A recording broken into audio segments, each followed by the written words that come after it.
There's a lock on to the ball, right? I'm just like that's sinking in right now. You can toggle that. It's called Okay. ball cam, and you can toggle that back and forth. So I'm one of the players that likes to play with it on almost all the time. Mm-hmm. And some people toggle it constantly. Some people play with it just straight in front of the car. Yeah, I imagine I'd go back and forth. So is it something that you tap and then it's on, or can you hold it down and have that? So you can change in the options to where it's a hold down. Sweet. But by default, it's toggle. Yeah. I think I'd be a hold down guy. I appreciate having the option to change that. A lot of the older school guys like the hold down, and that's why we put it in there. Is specifically for them. Who are like, yeah, we want that. That's the thing, Don. That's the thing. Now that Ian's gone, I can talk about Dark Souls. That thing about Dark Souls, man, it's got that click lock on. And it's like if it had that hold lock on, that'd be great. But the hold button, what it should be. So that's a shoulder button, I'm imagining. Is that like? It's actually the triangle button. Oh, okay. But it's customizable, so you can change it to whatever you want. Oh, cool. If whatever configuration you want, just set it up, and you're good. Yeah, the customization guides you seem to be kind of going out of control a little bit with. Yeah. Does weather affect anything, or is it just cosmetic? It's just cosmetic. Okay. Is that random? Is that something you can set? How much? What's the variance there? You mentioned day and night for the arenas. We have there's a bit of an involved answer in that we are detail freaks, as you might have guessed from all the detail we put in the game. And so we want to make sure that all the maps run very well and that they look awesome and that there isn't any sort of strange combination that might not look so cool. So a lot of the maps that we do have that have weather combinations are very intentional specifically for that map. That way we can control the way it looks. And so instead of saying I'm going to pick DFH Stadium and then have 4 weather options, you have DFH Stadium and then one other weather option that we've decided because we think that looks the best. And we do that specifically for performance reasons. We really want the game to run as well as possible. And when you start trying to introduce tons of different variables, especially when you have something with like particles and weather, it can create issues. And what are the numbers? I know those can be kind of fuzzy, while you guys are in development. But like, let's get some numbers. What about like, arenas? I mean, skins, cars. 7 arenas, 10 cars plus the Sweet Tooth as an extra if you're on PlayStation 4. We have 150 items that can be unlocked, 10 billion possible combinations. We have those are fun numbers to figure out. Oh yeah, that was do the math. You're like, whoa. I remember that day well. We were going, wait, is this right? And we did it. We had a whole bunch of different people doing the math. Like, it's right. We have 1v1, 2v2, 3v3, 4v4 matches, plus the unfair mode that Dave and I are getting destroyed in now. We have training mode, practice drills, free play. We have the season mode we already talked about. We have the replay editor. And we have a countless number of fans who are behind the game, which we're really happy about. Now, you guys went just the alpha beta route. Did you do early access? How was this revealed? How do people first get their hands on your game? It started way back when on PC. It was an alpha in the late spring, early summer of 2014, and it was quite a bit different game then because we were using it as an experimentation. We didn't do any of our alphas or betas as promotional items like a lot of games do. Ours were true alpha and beta tests where we were trying to make sure that things worked and that they worked properly. So we started on Steam, and then around August of 2014, we stopped the alpha for a while on PC so we could then start moving a lot of our focus on getting the PlayStation 4 version ready because we were happy with what we had figured out for the Steam audience. We ran one more alpha near the end of December, early January on PC, and then we did 2 betas on PlayStation 4 in April and in May. Pardon me, they lasted for about 3 weeks total, and they were invaluable. They gave us so much good information that proved that our matchmaking works, that proves that our servers can handle people playing the game, and the bugs that folks did find, it was great because we go in and we fixed them, and this is now the result of all that hard work. And so we're coming out in 18 days. July 7th is when this game comes out. Congratulations, guys. Thank you very much. So. There isn't going to be another beta. I know a lot of folks have been asking, is there going to be another beta? There's not. But when we come out in 18 days, the game is going to run very well, and we're very happy with how it works, and we think people are going to like it. So were you guys on a strict schedule? Like, would you have liked to have had another beta, or were you able to kind of pace out how you were given your community access to this game leading up to launch? Well, that's a complicated answer because... Well, we got a lot of time, guys. Let's get into it. We definitely would have liked another beta in some respects, and in other respects, no, because the longer you're working on something, the longer you have a reason not to release something. Yeah. And we, like we mentioned earlier, we really wanted this game to come out. We've been keeping this from our fans for a long time, and we we need to release the game. We need it to come out. We need to find out what people like in the real world and what they really think of the game when it's finished and released, and what they truly want us to add to the game. And so that was very important to us. Technically, we think the game is very sound and it's running well.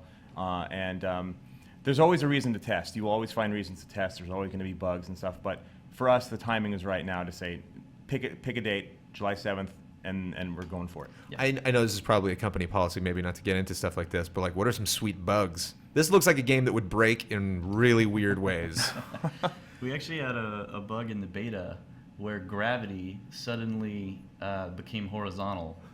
And as soon as kickoff happened, the ball just went straight in the goal, and everyone's cars went straight in the goal as well.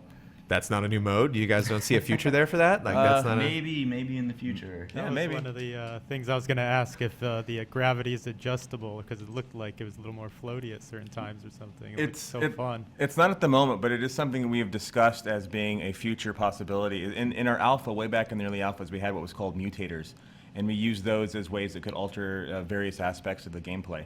We haven't abandoned the idea of mutators. But we wanted people to get the base idea of the game first and to understand it before we started adding some of the more wild and bizarre things to the game. So once that's definitely not something that we would rule out, and it is very specifically something we've talked about before, but nothing specific to announce. This looks fun. Are you able to actually, at some point, I see you going up on the walls every once in a while, can you somehow go so fast that you can travel across the ceiling to the opposite side? I'll show you in a minute. You can get about halfway. Oh, cool. With a full boost. This looks fun. Colin's getting into it. This is the kind of thing, like, you end up sometimes just messing around for hours just trying to see what kind of physics things you That's can pull what out. I love, is just a game with a fun physics system and speed. Look at that, where you can just play around. If you go fast enough, you can also destroy other cars to temporarily disable them to get a quick advantage. Do I just stop in place and get stunned, or is that like a respawn situation? You'll explode, you'll disappear for about 3 seconds, and then you come back. Right where you exploded? Right where you exploded. Oh, okay. Or no, sorry, right around that zone. It's like it's near the goalish area. So, even a franchise as sacred as Mario Kart wasn't afraid to get like BMW licensing. They're Nintendo, though. If Ford came along, or if somebody came along and were like, we want you to blow up our cars. Well, I'm sure as unlikely as that is. When Nintendo signed that contract with their golden pen, I'm sure that was our pens are still Bics. But we would definitely be open to. I mean, I think we've shown in the game that we're definitely open to teaming up with anybody and helping out, because we love games and we love stuff. We love pop culture. We love being involved in the process. So we'd be open to doing anything with any number of folks. Orange, a winner is you. Just keep cleaning up. We do have, by the way, I want to mention this. We do have secrets in the game. There are secret things that you don't want to bring up secrets. Well, that's all I'm going to say, because I want people to look for them. But just know that there is they exist. Go look for them. There are things to find. Mouse and keyboard for this game for some reason? Is that something? I mean, obviously it would be a preference for some people, but like any advantage there, or have you found in a community like a little sect of people that prefer that? It's actually, if anything, it's more of an advantage with the controller. It's a little bit more of a learning curve to figure out how to play with mouse and keyboard. So you're not going to see that being a big advantage online. We actually recommend you get a controller if you're going to play on PC. Although some people do really, really well with it. It just takes some practice. It is one of those. Was that a little victory lap you did there, like right before? It's more like a. That's quite a goal. You don't see that often in soccer, where like a guy will kick the ball towards the goal and then run up to the ball in front of it before it rolls into the goal. That's right. I want to see that happen. So did you ever think of like having a goalie or something? Because the goal is really just kind of wide open. You really just get no one is going to permanently be in that position. Like I'm glad you brought that up, because one of the things that the beta taught us informationally, not just in terms of the technology, is there's no one way to win, and what we saw from all the data and watching people play in general and playing with them is that playing defensively or playing aggressively or trying to play more balanced or any combination thereof, there's no definite way to win. It's all about what you want to do. And so there are people that play goaltender, but it's not required. That's pretty sweet right there. There you go. What's that? Is that just the analog stick to flip back over? You can come up with some fun little crosses things to try to figure out how to do. We've seen people score like this in game. It's amazing. One fun thing to talk to indie developers or smaller teams about is when like glitches will happen or players will find some workaround, and you respect it so much that you keep it in. Have you had something like that happen where you saw some way somebody could potentially bend the rules and we're just like, I don't know, if you're able to pull that off, go for it.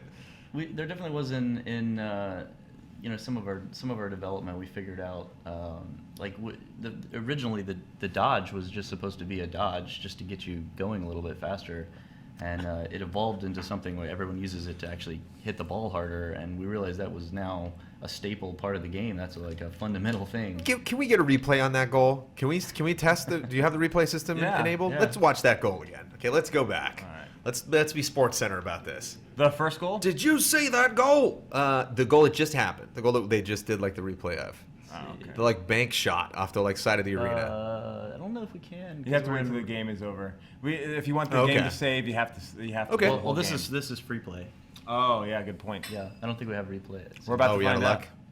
Because you banked that thing like off of the 50-yard line on like the top left part of the thing, and then when you hit that, did you know? Kind of like when guys hit a home run, they know right when they hit it. They're like, yep.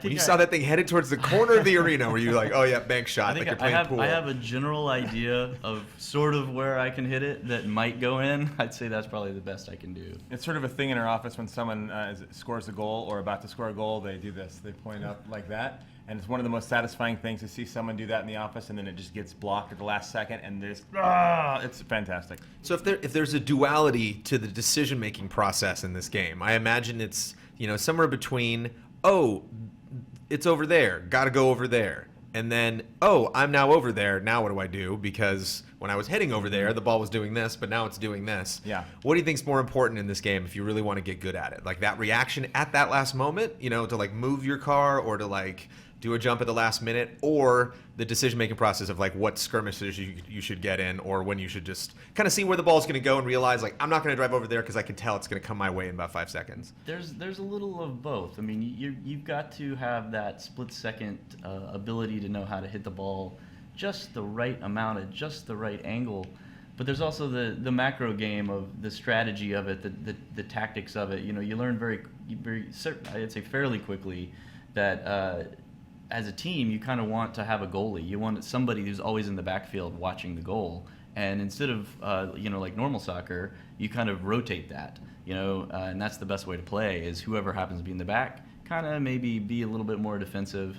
And then a lot of times the best strategy is try to knock it up and have it come over the goal like a center, and then have somebody else come in and hit it. So there's a lot of, broader team strategy going on. Can we fast forward this? What are the?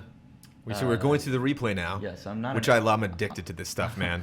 And you know what I'm talking about with replays, just like really getting down there frame by frame and moving around. Yeah, I love this too. This angle is cool to watch the action, how you're just playing it before. You can't switch the camera and while you're playing the game, though, can you? No, you can't do all this kind of stuff. But I mean, when we do spectator mode, this is the base we're going to build it off of. That's great. Is this similar to what you guys have used for trailers? Like, how do you put that stuff together? Yeah, so trailers has been a lot. We've used replay mode a lot in there, and then there have been a few special cases where we got all fancy and we used the game and we set up a very specific scene. But for the most part, it's been the replay mode, and that's where I think is probably the best testament to how useful it is we have used almost primarily for the non-gameplay shots, the stuff that's traditionally behind the car. It's been this mode almost exclusively with the UI turned off, which the players can do too with Circle. They can just turn it right off. So how's Sony? How are those guys? They look healthy. Yeah. Yeah. I mean, just how's it working with them? Like how was that process? Great. We're in contact with them. I speak with them probably the most of anyone. Maybe Thomas, our project lead, is the same or either slightly ahead or slightly behind. But we talk with them every day, at a minimum. They're really behind this game. They like the game. What can we do for you? How can we make it so that you get what you need to make this game successful? Which is, first of all, it's a very rare thing to happen, especially when they're not publishing the game. We're self-publishing the game. And secondly, they've helped us very much in just understanding what it will take to get on their system, and they brought us into the PlayStation experience. They brought us here to E3, and that doesn't just happen with anyone. They believe in the game, and we're very thankful for it. And we like working. It was very easy, in relative terms, to move our original initial groundwork development on PC over to PlayStation 4 also, because their tools are actually really helpful and really easy to use, and it makes it pretty simple. So the whole process from moving the game to PlayStation 4 to working with them every day, Sweet Tooth is a great example, to just the fact that they've given us so much support in their events, I think says a lot of them as a company, and we've really enjoyed working with them, and we would absolutely do it again. When you go to a PSX, or you have a couple of awesome action shots put in a montage during a Sony press conference, and you mentioned that you guys are really focused on social media in your community a lot. Do you see a tick? Do you see see that pulse that just kind of sends out in the world? You do, and the thing that stands out to me the most is that it's not even necessarily what we're doing that gets the tick. It's the fact that our hardcore community itself takes that information and then starts doing what they can to start telling everybody else. They want this game to succeed. They want more players to play with and against. And so a lot of it's this big group effort is we let them know, and then they do their part to let everybody else know. It's unlike any community experience that I've been in video games for 18 years. And in that time, I have never seen a community anywhere as dedicated and helpful as these guys. What's happening right now? This is a goalie training, and he's taking a really hard long shot, and I'm trying to block it in air. But now you got the rocket boost? You weren't getting up that high before. Did they just give it to you for this mode, or is that like a power-up you can grab? No, you always have this. I just wasn't seeing an opportunity in other games, and I'm not as good at it. But, you just don't need it. Layers. At your skill level, you're past it. It's not, But that goes back to the layers thing. See, things you didn't know you could do, you could actually do. Yeah. You just need to be aware. So yeah, it takes people a while to figure it out sometimes, but all you have to do is kind of angle yourself up and rocket boost, and you can go all the way to the ceiling. So this looks awesome. I imagine when you get a little better at it, you can just almost have somewhat aerial matches a little bit. Yep, absolutely. I like the respawn time too. It's nice on these challenges. So you can just, like you were saying, like to get better at it, you can. It doesn't take a while to load if you just literally want to like repeat. I'm not the best at this, but this is our aerial training. So all it will do is lob balls at you, and you're supposed to not just hit them, but actually hit them in the goal. Yeah, we need our design director Corey to show us the proper way to do aerial. That guy's crazy good at aerials. Yeah, Adam is too. Yeah, definitely Adam. Adam is I was considering giving him $50 to help me with my trophy quest on the first battle cars because they're so hard. He's like the only one I know that can actually do it. He's like, no problem. Meanwhile, I'm like, help me.